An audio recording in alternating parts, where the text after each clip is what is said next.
Very good morning to all of you. कैसे हैं बच्ची? आई होप आप लोग बहुत अच्छे होंगे और आप लोगों का पढ़ाई बढ़िया चल रहा होगा।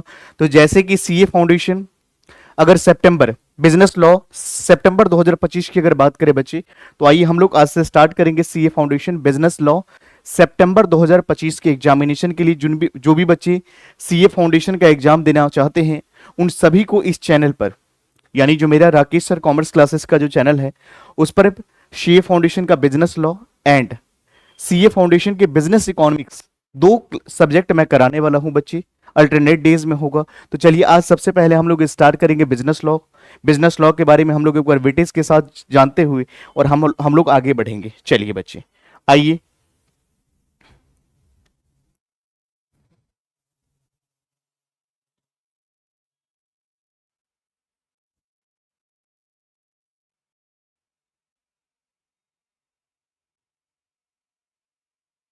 चलिए,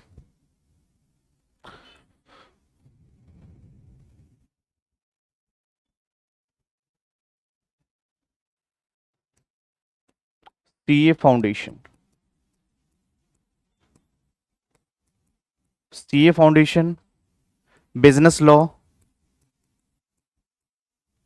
लॉ सितंबर 2025 एग्जामिनेशन। तो जो जिन भी बच्चों का एग्जाम सीए फाउंडेशन का सितंबर 2025 में है, उन सभी के लिए हम लोग स्टार्ट करने वाले हैं यहाँ पर business law and business economics. तो आइए बच्चे, सबसे पहले अगर हम बात करें, हालांकि बहुत सारे एक्ट है आपके अंदर सिलेबस में। इंडियन कॉन्ट्रैक्ट एक्ट है, इंडियन रेगुलेटरी फ्रेमवर्क है, साथ में सेल्स ऑफ गुड्स एक्ट है, नेगोशिएबल इंस्ट्रूमेंट है। तो आइए कि करके मैं एक बार थोड़ा सा बता दूं ब्रीफली। आइए, तो सबसे पहले यहाँ पर हम लोग बात करेंगे बच्चे Indian regulatory frameworks.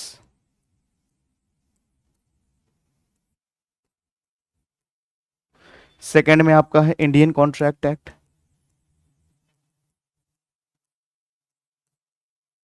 Contract act 1872 1872। उसके बाद बात करें बच्चे sales of goods act, goods act 1930। उसके बाद इंडियन पार्टनरशिप एक्ट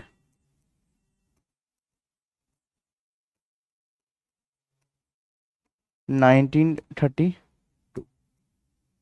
उसके बाद अगर बात करें बच्चे यहाँ पर, आइए, उसके बाद अगर हम बात करें यहाँ पर,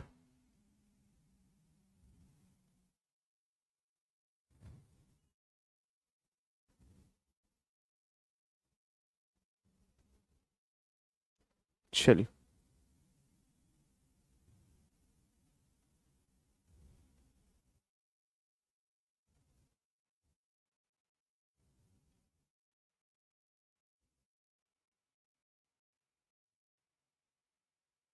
चलिए, आइए बच्चे। तो सबसे पहले मैं यहाँ पर अगर बात करूँ,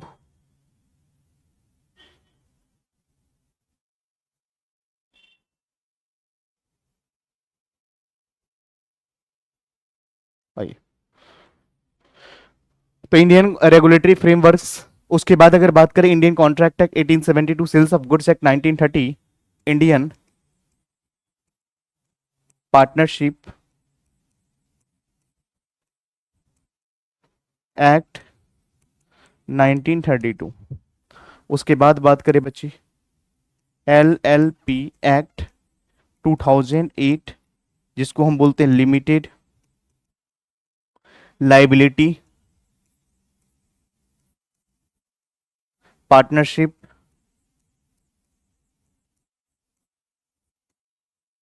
एक्ट 2008।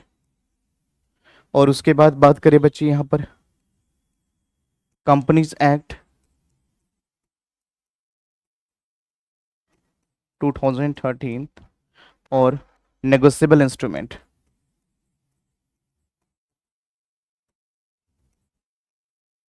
एक्ट 1881। तो इस तरह से कुछ सिलेबस है आपका सीए फाउंडेशन की अगर बात करें बच्चे। तो आइए सबसे पहले हम यहां पर बात करेंगे, आइए सबसे पहले बच्चे यहां पर हम बात करेंगे इंडियन रेगुलेटरी फ्रेमवर्क्स की। बच्चे आपके एग्जामिनेशन में यहां पर बेसिक लॉ क्या होता है, लॉ कितने टाइप्स के होते हैं, लॉ के सोर्सेज क्या होते हैं, कैसे लॉ को बनाया जाता है, इन सभी के बारे में यहां पर बताया गया है। इंडियन कॉन्ट्रैक्ट एक्ट आपके एग्जामिनेशन में सबसे ज्यादा वेटेज रखता है बच्चे। और जिन बच्चों को सीए फाउंडेशन के अंदर इंडियन कॉन्ट्रैक्ट एक्ट आप बेहतरीन तरीके से समझ लेते हो, तो बाकी जितने भी रिमेनिंग एक्ट है उसमें आपको दिक्कत नहीं आएगा। इस बात का ध्यान रखना है। तो इंडियन कॉन्ट्रैक्ट एक्ट आपको समझना है कि सेल्स ऑफ गुड्स एक्ट भी एक कॉन्ट्रैक्ट ही है। तो यहां पर इंडियन कॉन्ट्रैक्ट एक्ट को हम सबसे पहले प्रायोरिटी पे लेकर के बच्चे इससे पहले हम कंप्लीट करेंगे, उसके बाद बाकी एक्ट हम लोग करेंगे। उसके बाद सेल्स ऑफ गुड्स एक्ट, जहां पर हम लोग सेलर के बारे में समझेंगे, बायर कौन होता है, कॉन्ट्रैक्ट ऑफ सेल क्या होता है, वर्क एंड मटेरियल लेबर क्या होता है बच्ची, टाइप्स ऑफ गुड्स क्या होता है, सभी के बारे में हम लोग समझेंगे। पार्टनरशिप क्या होता है, टाइप्स ऑफ पार्टनर्स क्या होते हैं, है ना, इन सभी के बारे में समझेंगे। एलएलपी का मतलब क्या होता है, लिमिटेड लायबिलिटी पार्टनरशिप एक्ट। यहां पर कॉम्बिनेशन ऑफ कंबाइंड, कुछ फीचर्स हम पार्टनरशिप से उठाते हैं, कुछ हम कंपनी से उठाते हैं, और दोनों को मिलाकर के हमें कंबाइंड फॉर्म ऑफ पार्टनरशिप बनाया जाता है बच्चे, जिसको हम एलएलपी बोलते हैं। कंपनीज एक्ट 2013 के बारे में समझेंगे। LLP negotiable instrument act 1881। Bills क्या होता है, बिल्स ऑफ एक्सचेंज क्या होता है बच्चे, ड्रॉर कौन होते हैं, ड्रॉई कौन होते हैं, चेक क्या होता है ना। यहाँ पर ये सारी चीजें हम प्रोमिसरी नोट हम किसी को बोलते हैं, इन सभी चीजों के बारे में हम लोग समझेंगे। लेकिन सबसे पहले इंडियन कॉन्ट्रैक्ट एक्ट को हम लोग वाइंड अप करेंगे बच्चे, उसके बाद हम लोग आगे बढ़ेंगे। ठीक है बच्चे, तो चलिए हम लोग स्टार्ट करेंगे अपनी क्लास को और आगे बढ़ेंगे। चलिए आइए सबसे पहले अगर हम यहाँ पर बात करें बच्चे, तो सबसे पहले हम लोग यहाँ पर चर्चाएं करेंगे इंडियन कॉन्ट्रैक्ट एक्ट के अंदर। आइए, इंडियन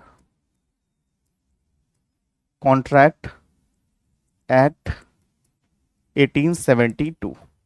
चलिए बच्चे, तो सबसे पहले हम लोग यहां पर बात करेंगे, आइए कॉन्ट्रैक्ट का मतलब क्या होता है। चलिए थोड़ा सा मैं सबसे पहले अगर हम बात करें यहां पर बिजनेस लॉ की, जब हमने बात करा बच्ची, ये बिजनेस लॉ की बात करें, बिजनेस लॉ जो आपका 100 मार्क्स का आपके एग्जामिनेशन में पेपर आते हैं बच्चे,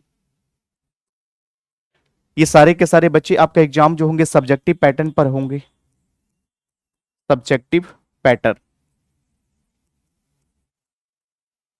के ऊपर बेस्ड होंगे। ठीक है बच्चे, क्लियर है। यहां पर केस स्टडीज आपको सॉल्व करना होता है, डायरेक्ट क्वेश्चंस भी आपके एग्जामिनेशन में पूछे जाएंगे, तो इस तरह से हमें सबसे पहले करना है। तो एक बार बिजनेस लॉ की अगर हम बात करें बच्चे, बिजनेस लॉ दो शब्दों से मिलकर के बना है, बिजनेस प्लस लॉ। आइए यहां पर हम किसकी लॉ की बात करेंगे बच्चे, बिजनेस की लॉ की बात करेंगे। कानून, लॉ का मतलब कानून होता है, तो यहां पर हम क्या बात करेंगे बच्चे, बिजनेस लॉ। कौन से नेचर के एग्रीमेंट एनफोर्सेबल बाय लॉ होते हैं, कौन सा नहीं होते, इन सभी के बारे में हम लोग एक एक करके चर्चाएं करेंगे। तो आइए सबसे पहले एक बार हम लोग समझते हैं लॉ का मतलब क्या होता है, द मीनिंग ऑफ लॉ। एक बार थोड़ा सा मैं ब्रीफली बताता हूं, उसके बाद हम लोग आगे बात करेंगे।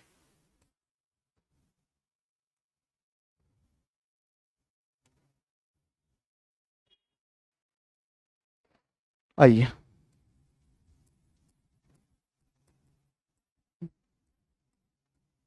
Meaning of law,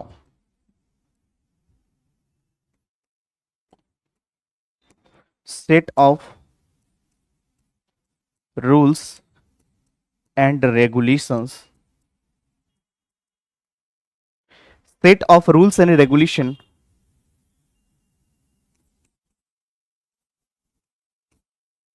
framed by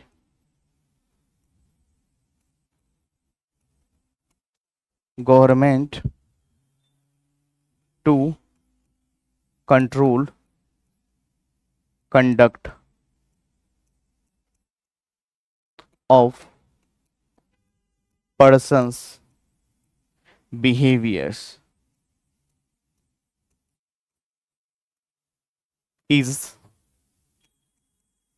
called law. तो यहां पर मैंने बताया बच्ची कि लॉ का मतलब क्या होता है, आइए समझिएगा। तो मैंने कहा कि सेट ऑफ रूल्स, लॉ का मतलब क्या होता है, हिंदी में हम इसको कानून बोलते हैं बच्ची, हिंदी में इसे कानून बोला जाता है, कानून।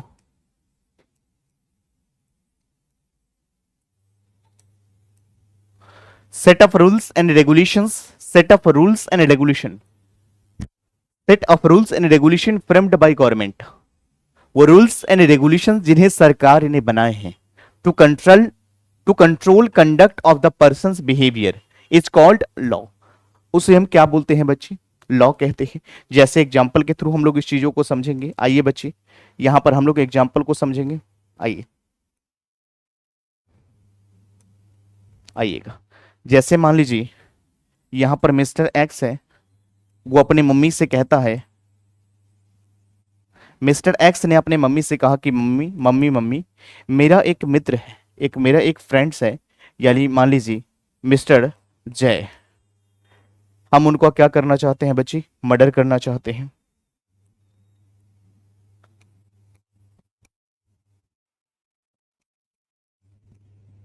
क्या मम्मी ये कहे परमिशन देंगी कि ऐसा करना? नहीं।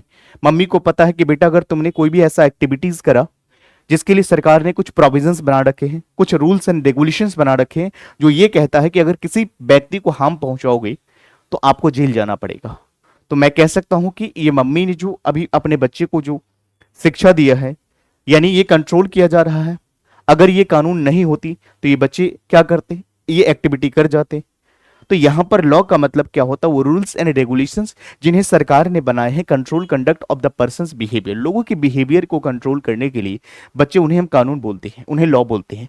क्या इतनी बात आपको समझ में आ गया?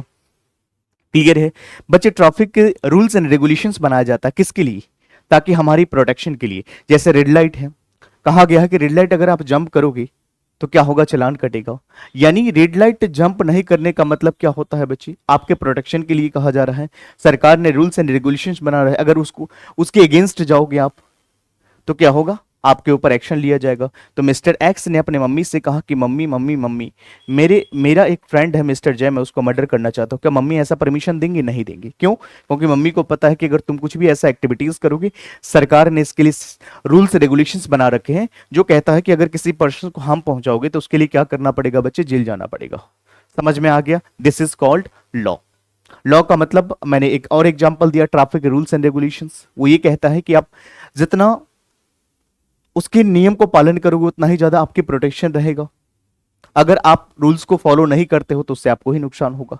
चलिए हम लोग आगे बात करेंगे बच्चे। चलिए अब हम लोग आगे बढ़ेंगे, बाकी चीजें हम लोग जब इंडियन रेगुलेटरी फ्रेमवर्क का मैं चैप्टर पढ़ाऊंगा तो वहां पर डिस्कस करेंगे। थोड़ा सा मुझे बताना था कि लॉ का मतलब क्या होता है, लॉ के टाइप्स क्या है, सोर्सेस क्या, इन सभी के बारे में हम लोग अगले क्लास में डिस्कस करेंगे, अगले पार्ट में डिस्कस करेंगे जो इंडियन रेगुलेटरी फ्रेमवर्क के।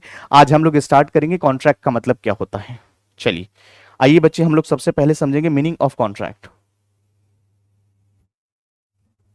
Meaning of contract, meaning of contract, contract का मतलब क्या होता है बच्चे, उसके बारे में हम लोग समझेंगे। तो कॉन्ट्रैक्ट का डेफिनेशन कंप्लीट करने के लिए, कॉन्ट्रैक्ट का डेफिनेशन कहता है बच्ची, कॉन्ट्रैक्ट का डेफिनेशन क्या कहता है उसके बारे में चर्चाएं करेंगे। आइए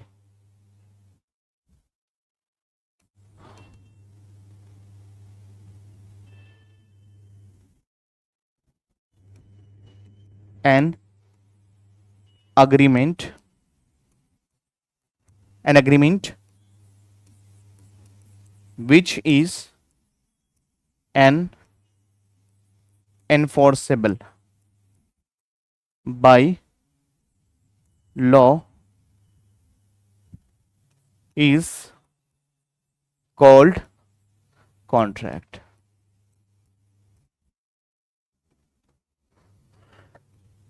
यानी an agreement which is enforceable by law is called contract. Agreement, contract का मतलब क्या होता है? कॉन्ट्रैक्ट का डेफिनेशन की जब हम बात करते हैं बच्चे तो यहां पर दो वर्ड हमें ध्यान देना पड़ेगा। तो यहां पर कॉन्ट्रैक्ट का मतलब क्या होता है, इसके लिए हमें दो पॉइंट का ध्यान रखना चाहिए। सबसे पहला एग्रीमेंट होना चाहिए और उसके बाद एनफोर्सेबल बाय लॉ होना चाहिए। तो इन दोनों पॉइंट को हम लोग समझेंगे, एग्रीमेंट का मतलब क्या होता है और उसके बाद हम लोग बात करेंगे एनफोर्सेबल बाय लॉ का मतलब क्या होता है।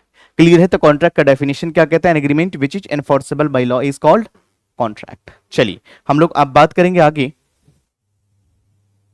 आइए बच्चे, हम लोग आगे बात करेंगे एग्रीमेंट का मतलब क्या होता है। आइए, अग्रीमेंट,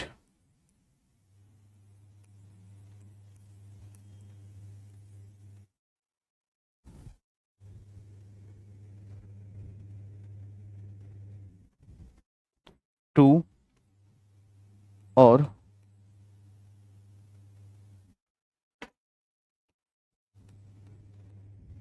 एन एग्रीमेंट टू और मोर। सबसे पहले इसको एग्जाम्पल के साथ पहले समझो, उसके बाद हम लोग इसको समझेंगे। जैसे मान लो यहां पर, जैसे मान लो मिस्टर एक्स है, मिस्टर एक्स ने मिस्टर वाई को क्या करा भाई, यहां पर क्या करा, कार का डिलीवरी दिया। और तो यहां पर फर्स्ट प्रॉमिस क्या होगा, मिस्टर एक्स टू वाई। और सेकंड प्रॉमिस क्या हुआ बच्ची, इन कंसिडरेशन ₹2 लाख। तो यहां पर क्या हुआ है बच्चे, ध्यान रखिएगा, मिस्टर एक्स फर्स्ट प्रॉमिस, ध्यान रखिएगा, first promise mister X to mister Y क्या है बच्चे, आकार। सेकंड प्रॉमिस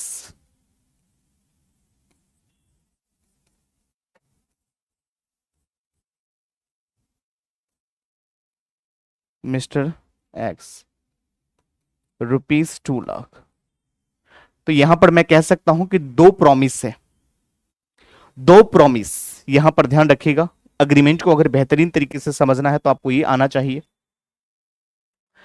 मिस्टर एक्स ने मिस्टर वाई को क्या करा बच्चे, फर्स्ट प्रॉमिस करा कि मैं अपना कार तुम्हें डिलीवर करूंगा, और मिस्टर वाई ने क्या कहा, देख भाई इसके बदले में मैं तुम्हें ₹2 लाख पे करूंगा। तो यहां पर दो प्रॉमिस है। First promise mister X to Y, एक कार का प्रॉमिस कर रहा है। सेकंड यहां पर क्या हो रहा है बच्चे, यहां पर क्या हो रहा है, mister Y to mister X ₹2 lakh. तो एग्रीमेंट का मतलब क्या होता है बच्चे, आइए इसको डेफिनेशन को और बेहतरीन तरीके से हम लोग समझेंगे।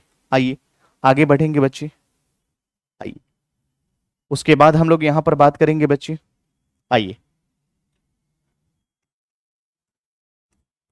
एवरी प्रॉमिस और every set of promise, every promise और every set of promise forming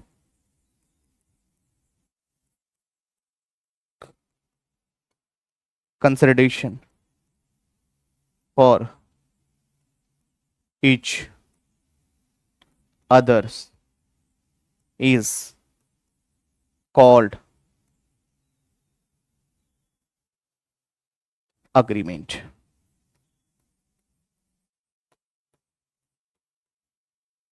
यहां तक के पॉइंट्स क्लियर हो गए बच्चे, क्लियर है पॉइंट्स, आ जाओ। तो यहां पर यह बताया गया कि एवरी प्रॉमिस और every set of promise forming consideration for each other is called agreement. बच्चे जो, यानी कोई भी ऐसा प्रॉमिस जो एक दूसरे के बदले में हो, हम उसको एग्रीमेंट कहते हैं। अब यहां पर ध्यान रखिएगा, हम लोग समझेंगे यहां पर एग्रीमेंट का मतलब समझ में आ गया। एनफोर्सेबल बाय लॉ का मतलब क्या होता है, आइए इसके बारे में हम लोग बच्चे समझेंगे। आइए, एनफोर्सेबल बाय लॉ का मतलब क्या होता है उसके बारे में हम लोग समझेंगे। आइएगा, एनफोर्सेबल बाय लॉ का मतलब क्या होता है, आइए मैं एग्जांपल के थ्रू आपको समझाऊंगा। आइए बच्चे, यहां पर मैंने आपको बताया, आ जाओ, यहां पर मैंने अभी जस्ट आपको बताया, समझना अब एग्जांपल को बेहतरीन तरीके से। आओ, मैंने अभी जस्ट आपको बताया कि मिस्टर एक्स ने मिस्टर वाई को क्या करा है बच्ची, अपना वादा पूरा करा है, यानी यहां पर क्या करा है बच्ची, कार का डिलीवरी करा है। यानी मिस्टर एक्स ने मिस्टर वाई को अपनी परफॉर्मेंस तो पूरा कर दिया, बट मिस्टर वाई ने अभी तक क्या करा है बच्ची, ₹2 लाख का पेमेंट नहीं करा है। यानी यहां पर हम लोग क्या समझ रहे हैं बच्ची, एनफोर्सेबल बाय लॉ का मतलब क्या होता है। तो यहां पर मिस्टर एक्स ने अपना वादा तो पूरा कर लिया, यानी परफॉर्म कर चुका है। यहां पर जो है बच्ची, इसने तो परफॉर्म कर लिया, बट ये क्या है बच्चे, अभी डिफॉल्ट है। अब बच्चे बताइए, ये डिफॉल्ट करेगा तो मिस्टर एक्स के पास क्या ऑप्शन है, मिस्टर एक्स ने मिस्टर वाई को कार का डिलीवरी कर दिया, बट मिस्टर वाई ने अभी तक पेमेंट नहीं करा है। तो यहां पर वाई बच्चे डिफॉल्ट है। तो मिस्टर एक्स क्या करेगा, कोर्ट में जाएगा और कहेगा जज साहब मेरे साथ अन्याय हुआ है। तो यहां पर क्या करेंगे, उनके अगेंस्ट केस किया जाएगा। समझ गए बात बात को। बट इसमें ध्यान रखना पड़ेगा कि कौन से ऐसे एग्रीमेंट होते हैं जो कमर्शियल, कौन से एग्रीमेंट होते हैं जो कोर्ट में लेकर के जा सकते हो, और ऐसा कौन सा एग्रीमेंट होते हैं जिनको कोर्ट में लेकर के नहीं जा सकते हो। इस बात का ध्यान रखना है। क्लियर है, पॉइंट्स समझ में आ गया। तो चलिए हम लोग बात करेंगे, आइए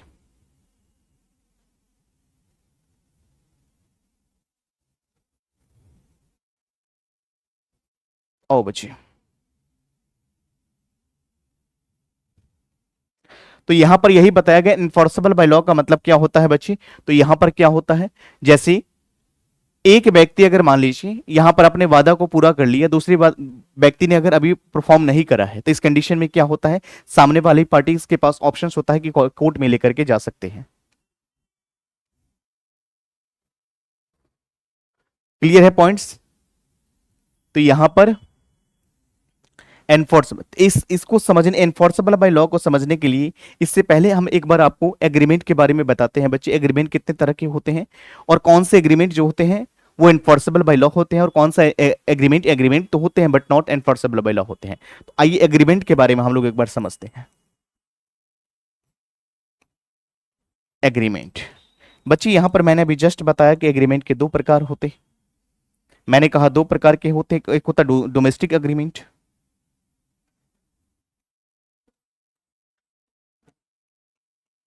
डोमेस्टिक एग्रीमेंट जिसको हम बोलते हैं बच्चे सोशल एग्रीमेंट, सोशल एग्रीमेंट बोलते हैं। और एक होता है बच्चे कमर्शियल एग्रीमेंट, कमर्शियल एग्रीमेंट।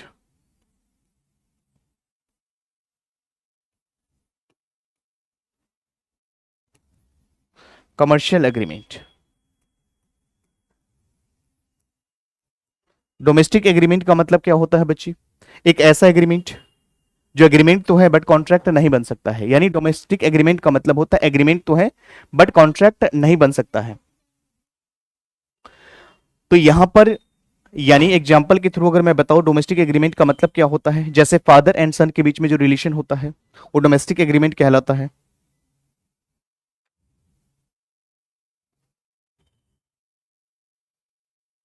आओ, तो यहां पर एग्जाम्पल को समझेंगे कि क्या एग्जाम्पल डोमेस्टिक एग्रीमेंट का मतलब क्या होता है, सोशल एग्रीमेंट किसे कहते हैं। तो यहां पर फादर एंड सन इनके बीच में जो रिलेशन होता है बच्चे सोशल एग्रीमेंट होते हैं। एग्रीमेंट तो होते हैं बट कॉन्ट्रैक्ट नहीं बनते हैं। उसके बाद अगर बात करें हस्बैंड एंड वाइफ,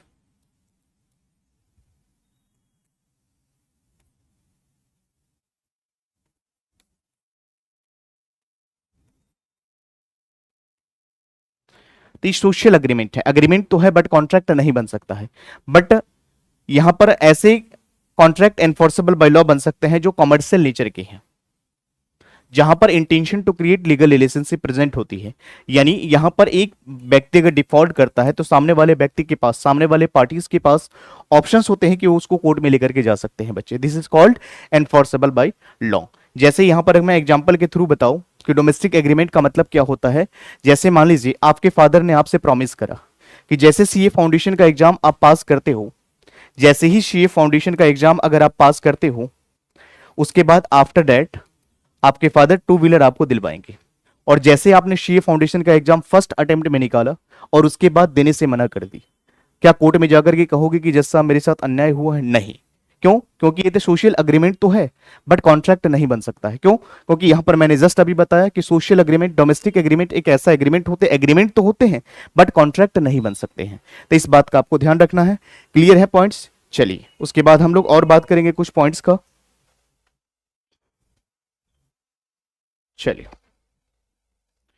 उसके बाद बात करेंगे बच्चे यहां पर सोशल एग्रीमेंट।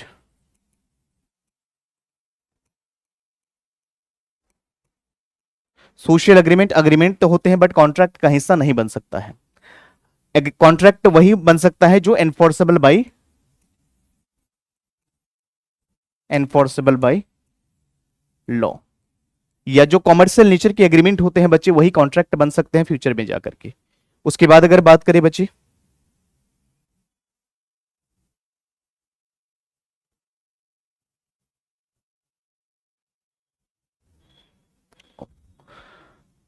उसके बाद अगर हम बात करें यहां पर बच्चे इसेंशियल एलिमेंट्स, इसेंशियल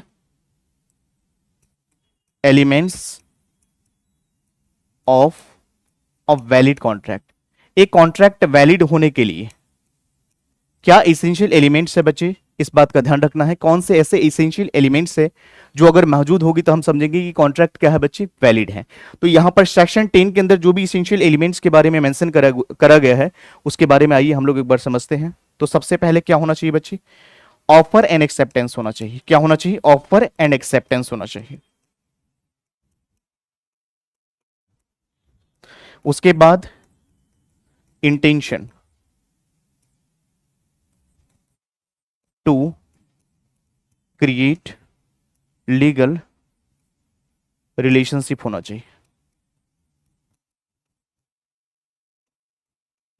तो सबसे पहला क्या होना चाहिए बच्चे, ऑफर एंड एक्सेप्टेंस का होना जरूरी है। एक वैलिड कॉन्ट्रैक्ट परफॉर्म होने के लिए सबसे पहले क्या होना चाहिए बच्चे, सबसे पहले एक ऑफर होना चाहिए और उसके साथ एक्सेप्टेंस होना चाहिए। Second, intention to create legal relationship होना चाहिए। उसके बाद कंसिडरेशन का होना जरूरी होता है बच्चे, कंसिडरेशन का होना बेहद इंपॉर्टेंट होता है। उसके बाद अगर हम बात करें बच्चे, उसके बाद लॉफुल ऑब्जेक्ट होना चाहिए, लॉफुल ऑब्जेक्ट होना चाहिए, लॉफुल कंसिडरेशन।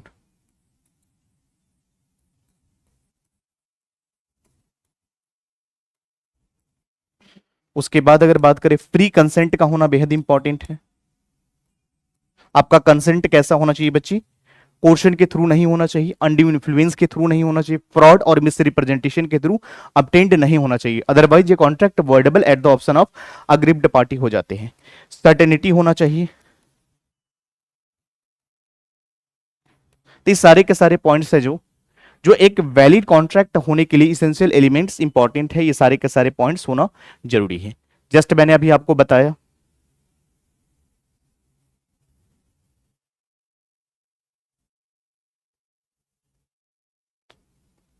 तो सबसे पहला क्या होना चाहिए, essential elements of a valid contract की बात करें तो यहां पर ऑफर एंड एक्सेप्टेंस का होना जरूरी है। और उसके बाद क्या होना चाहिए, intention to create legal relationship होना चाहिए। और उसके बाद कंसिडरेशन का होना जरूरी है, लॉफुल ऑब्जेक्ट होना चाहिए और इसके साथ साथ लॉफुल कंसिडरेशन होना चाहिए, फ्री कंसेंट होना चाहिए, आपका कंसेंट फ्री होना चाहिए कोर्सन के थ्रू। और उसके बाद सर्टेनिटी यानी ये सारे के सारे जितने भी मैं पॉइंट्स अभी बताया हूं बच्चे, इसको सेपरेट चैप्टर में हम लोग डील करेंगे। बाकी यहां तक आप लोग एक बार रिवाइज करोगे, बाकी रिमेनिंग पोर्शंस हम लोग अगले पार्ट में करेंगे। ठीक है बेटा, thank you so much, take care.